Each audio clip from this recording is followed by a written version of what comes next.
in the area of police treatment of suspects in Illinois, which has sometimes been referred to as the false confession capital of the world by our friends in California, Dr. Leo and Dr. Offshay. It's the Chicago police have done some things which really have made a field day for people in the area of, in innocence projects. And so, police mistreatment, maltreatment of criminal suspects has been traditionally a huge problem. The degree to which that has been curbed is unclear. Hopefully it's been, the multi-million-dollar judgments which the taxpayers have had to deal with, hopefully that has curbed the treatment of the way that police treat suspects, especially people of color. But that historically, traditionally, has been a huge problem. He had been on death row for 11 years and then done another 10 in general population. He had been beaten and tortured by some detectives at Area 2, which was a problematic area in Chicago. I think it's been addressed. But he had been beaten and tortured, and he confessed falsely. He had nothing to do with this arson murder that killed 2 women and 5 children. Didn't know the people, had never seen them, had nothing to do with it, got picked up for a long sort of string of kind of random reasons. But he confessed falsely, not only for himself, but for another man who was down the hallway, who was also getting beaten, but who said to himself, I'm gonna have to make them explain why they've got this dead guy in here. I am not going to confess. Most people would cave. It's not that hard to get someone to falsely confess. It really isn't. Police can misrepresent what evidence there is against them and threaten them if they don't take a plea or they don't make a statement. And once they make a statement, false confession, after maybe 20 hours literally of interrogation in a room where they're denied food, water, going to the bathroom, making phone calls, having any legal representation, where they're scared to death. They may have, a lot of times these guys are young, 17, 18 years old, maybe a low IQ, where they're more susceptible to being coerced into a false confession. Well, at first, I was trying to work with the police for quite a while because I thought, they were trying to find the person that killed Joel. And so I worked with them and talked with them and spoke with them, and for the record, when they say anything you say can and will be used against you, they mean that.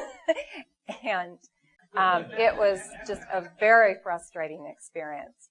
And so at that point, it was like, okay, I need to get an attorney. Because they were like, we know you did this. And I'm like, how much longer do I have to talk to you? What else do I need to say? And they were just completely turning the stuff I said around, and it was just a horrible experience. And finally, I was like, I don't mean to be rude, but I'm going to leave if I'm not under arrest. Now I would not have been that polite. But that day I was like, I don't want to be rude. DNA, has kind of proven that false confessions occur, interrogation tactics. And then you have to remember a lot of these defendants are caregivers, maybe they're parents or they're babysitters, but they are already feeling guilty that this child fell ill in their care, and they want to help. And so a lot of officers, will see in the video, they're like, well, just tell us what happened so we can save the baby. If you tell us what happened, we can help the baby. And so they try to come up with anything that maybe happened. My client from this fall, she said, well, we had some music, we were dancing. I was holding her and bouncing her around a little bit. And I have another client who, says, well, he was choking. I, tried to wake him up, and I gently shook him back and forth, like they taught me in CPR. And the officers and the state attorneys are taking these statements and turning them into confessions of guilt. And it's people trying to explain, what's happened. A child is ill or has died, and everybody wants to know why. And that doesn't change when you're maybe being accused of it. And sometimes you don't even know you're being accused of it yet, and you're just trying to help. So I called a criminal defense lawyer, and I basically just to ask about forced confessions. So this was really just a research question for a book. And she told me about a guy who she had just taken as a client in order to illustrate to me that forced confessions happen. She told me about a guy who she had taken as a client who had been in lockup at 26th Street for almost 6 years without a trial, after being forced to say, actually it was written down and he was forced to sign it, saying that he threw 2 punches in a fight that ended in a man being beat to death. The man was beat to death with a bat. But this gentleman had been in the interrogation room for 3 days, no food, no water, never been interrogated before, no gang affiliation. And so he finally signed it. And what I now know is the oldest story in possibly criminal justice. He thought he could go home. And so he signed it. They charged him with death penalty murder. They put him in a lockup at 26th Street. And there he was 5 years later. He was 19 when he went in. My girlfriend, Catherine O'Daniel, a fantastic lawyer, ran into him when he was 24. So she ran into him and basically that was her first pro bono case. And she said murder trials are huge undertakings, especially when there's a confession. Roughly, she said 99% of, a murder trial with a confession will end in a guilty verdict. So I'm in a total uphill battle. But I believe this kid when he said he saw the fight and walked away. He said someone's going to get in trouble, and he walked away. So I offered to help her with that case. I ended up trying it with her to a not guilty, which was a huge relief. Law enforcement in my case, they had written a false confession out for my client that could not read, and they had him sign it and told him it was something else. And in that police department, there was a long history of corruption anyway that's now coming to light. And so, Kimberly Lachey Ruffner was released 2 weeks before Dawn Hamilton's murder for 2 attempted rapes of 2 little girls.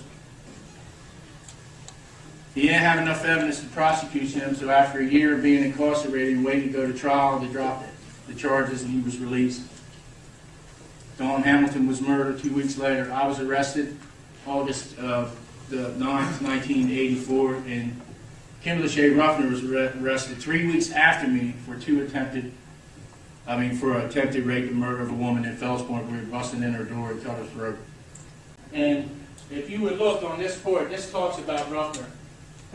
And Constantine, whose husband works at Fells Point in Baltimore City, stated the suspect in this instance is very similar to the Fells Point area wanted in several child rapes. They never went back to check. If you would look at the bottom of this, you can't see it, but it was on August 1st, a week before I was arrested, at least. They never went back to look. Your life comes down to that much in a police report.